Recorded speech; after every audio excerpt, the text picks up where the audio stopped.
الحمد لله نحمده ونستعينه ونستغفره ونؤمن به ونتوكل عليه ونعوذ بالله من شرور أنفسنا ومن سيئات أعمالنا من يهده الله فلا مضل له ومن يضلله فلا هادي له وأشهد أن لا إله إلا الله وحده لا شريك له وأشهد أن سيدنا ونبينا وشفيعنا محمدا عبده ورسوله صلى الله تعالى عليه وعلى آله وأصحابه أجمعين أما بعد۔ کل ہم نے 15 آیتوں کا لفظی ترجمہ پڑھا تھا اور مختصر جو تفسیر ان کی تھی وہ بھی ہم نے پڑھی تھی۔ آج جو ہے وہ انہی 15 آیتوں میں سے بعض کی تفسیر اور کچھ ضروری باتیں ہیں وہ ہم پڑھیں گے۔ آیت نمبر 6 کے اندر جن کفار کا ذکر تھا اور ان کے بارے میں اللہ تعالیٰ نے ارشاد فرمایا تھا کہ اللہ تعالیٰ نے ان کے کانوں پر اور ان کے دلوں پر مہر لگا دی ہے اور ان کے آنکھوں پر پردہ لٹکا دیا ہے۔ تو مفسرین فرماتے ہیں کہ یہاں جو جن کافروں کا ذکر ہے اس سے عام کافر مراد نہیں ہے، کیونکہ بہت سے ہزاروں کافر نبی کریم صلی اللہ علیہ وسلم کی تبلیغ کی وجہ سے اور تعلیم کی وجہ سے انہوں نے اسلام قبول کر دیا تھا، وہ اسلام کے اندر داخل ہو گئے تھے۔ اس سے مراد بعض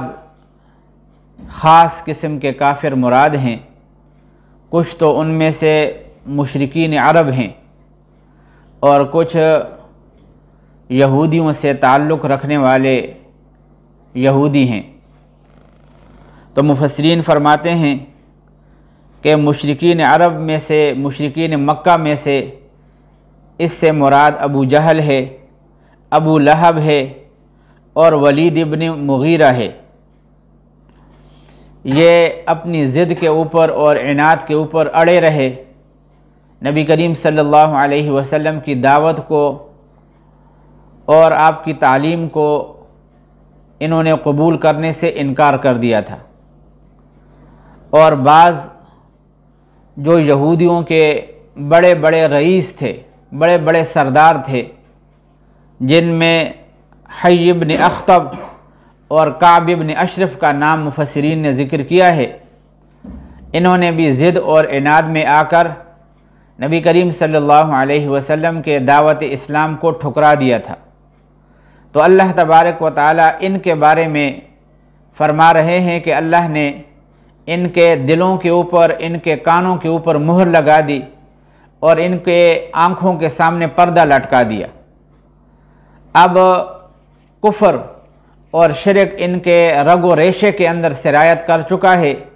جس کی وجہ سے اسلام قبول کرنے کی صلاحیت ہی ان کے اندر سے ختم ہو گئی ہے۔ یہ تو آیت نمبر 6 کے بارے میں مفسرین نے ذکر فرمایا ہے۔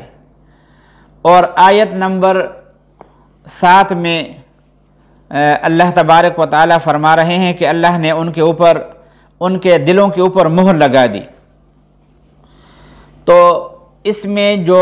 مہر کی نسبت ہے وہ حق تعالی شانہ کی طرف کر دی گئی ہے کہ اللہ نے ان کے دلوں کے اوپر، کانوں کے اوپر مہر لگا دی ہے۔ حالانکہ یہ سب کچھ ان کے اعمال بد کا نتیجہ ہے۔ تو اب سوال یہ پیدا ہوتا ہے کہ مہر کی نسبت اللہ کی طرف کرنا پھر درست بھی نہیں ہے،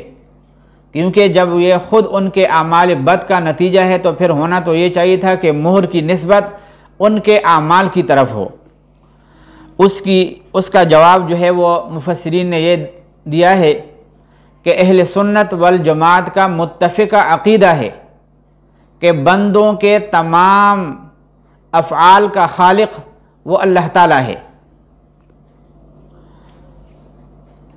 اور ہر کام کے لیے فاعل مباشر اور سبب کا ہونا بھی ضروری ہے۔ کام کو تینوں سے نسبت ہوتی ہے۔ اللہ تعالیٰ کی طرف تو نسبت اس وجہ سے کی جاتی ہے کہ اللہ تعالیٰ تمام افعال کا خالق ہے، ساری چیزیں اس کی مخلوق ہیں، اور کرنے والے کی طرف اس کی نسبت اس وجہ سے کی جاتی ہے کہ وہ کام اسی سے صادر ہوا ہے، اسی نے وہ کام کیا ہے۔ اور سبب کی طرف اس وجہ سے نسبت کی جاتی ہے کہ وہ اس کے اوپر واقع ہوتا ہے، اس کا ترتب اور مرتب ہونا اس کے اوپر ہوتا ہے۔ اب اس کی مثال بھی مفسرین نے دی ہے کہ مثلا ایک شخص کو قتل و غارت گری کے جرم میں پھانسی دے دی جاتی ہے، تو اب جو ہے وہ لوگ اس کے بارے میں مختلف باتیں کرتے ہیں۔ کوئی تو کہتا ہے کہ اللہ تعالیٰ نے اس کا بیڑا غرق کر دیا، اور کوئی کہتا ہے کہ اس نے خود ہی اپنا خانہ خراب کر دیا، اور کوئی کہتا ہے کہ بدعمالیاں اس کو لے ڈوبی۔ اب یہاں دیکھو، قتل و غارت گری کرنے والے کو جس شخص کو پھانسی دی گئی ہے،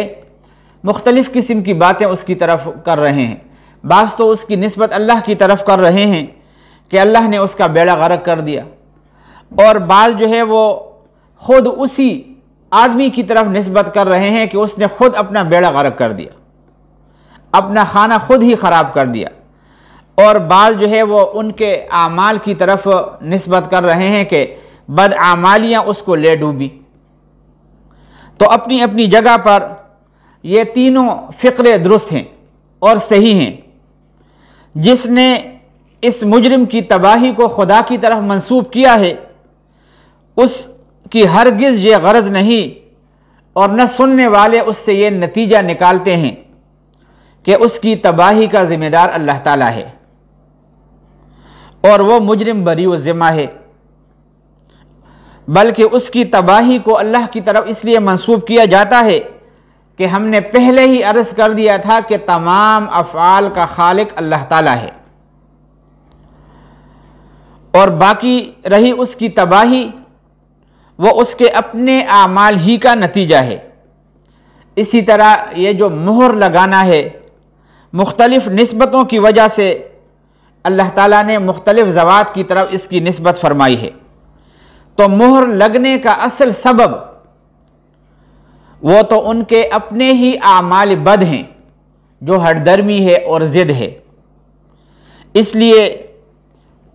کبھی اس کیفیت کو ان کے اعمال کے ساتھ وابستہ کیا جاتا ہے، جیسے سورہ مطففین کے اندر حق تعالی شانہ کا ارشاد ہے، کلا بل ران علی قلوبہم ما کانوا یکسبون، کہ ان کے دلوں کے اوپر ان کے دل جو زنگ آلود ہو چکے ہیں، وہ اس وجہ سے کہ انہوں نے برے اعمال کیے ہیں۔ تو یہاں پہ برے اعمال کی طرف نسبت کی گئی ہے۔ اور کبھی ان معاندین نے اس مہر کی سی کیفیت کو بیان کرتے ہوئے سب کچھ اپنی طرف ہی منسوب کیا ہے۔ مثلا وہ جیسے کفار کے بارے میں سورہ حامیم السجدہ پہلے رکوع کے اندر حق تعالی شانہ کا ارشاد ہے کہ کفار یوں کہیں گے، وَقَالُوا قُلُوبُنَا فِي أَكِنَّةٍ مِّمَّا تَدْعُونَا إِلَيْهِ وَفِي آذَانِنَا وَقْرٌ وَمِن بَيْنِنَا وَبَيْنِكَ حِجَابٌ فَاعْمَلْ إِنَّنَا عَامِلُونَ۔ اللہ تعالیٰ چونکہ تمام افعال کا خالق ہے، اس لحاظ سے اس مہر کی ذمہ داری اللہ تعالیٰ پر عائد نہیں ہوتی۔ یہ سب کچھ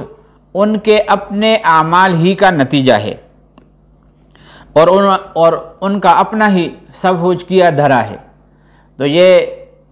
تو اس بارے میں بات تھی جو کہ سرسری اعتبار سے کوئی یہ کہہ سکتا تھا کہ یہاں پہ مہر کی نسبت یہ اللہ تعالیٰ کی طرف کی گئی ہے، ان کے اعمال کی طرف نسبت کیوں نہیں کی گئی ہے۔